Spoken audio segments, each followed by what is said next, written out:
A lot of people in this community and other communities in the world have been through some shit, you know. So they become apathetic. It's hard to deal with people when they're apathetic. Yeah. You're not getting through to any of them if they don't give a crap. I remember one time I got kicked off. I didn't get kicked off. How did this happen? I was on a Greyhound. The bus driver says, "Don't get off the bus."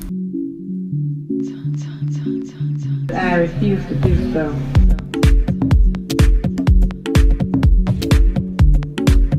Yelling at us, and we were yelling back at her too. And she's like, "I told you not to get off the bus." See, these drivers have been through a lot of shit. Like, they leave people like behind. Like, they're so strict.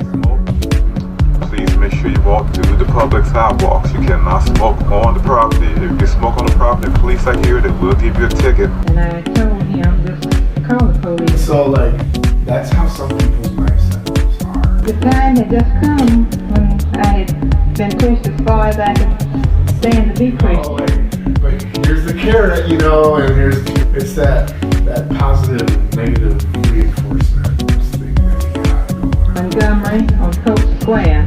On the third stop, I refused to do so. You know, it's the time frame we give people.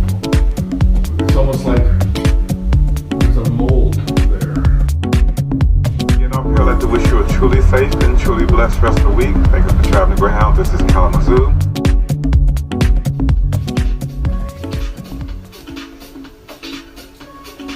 My ex-wife, he don't like me to just kind of side. And he was cool with me saying that, but I refused to do so.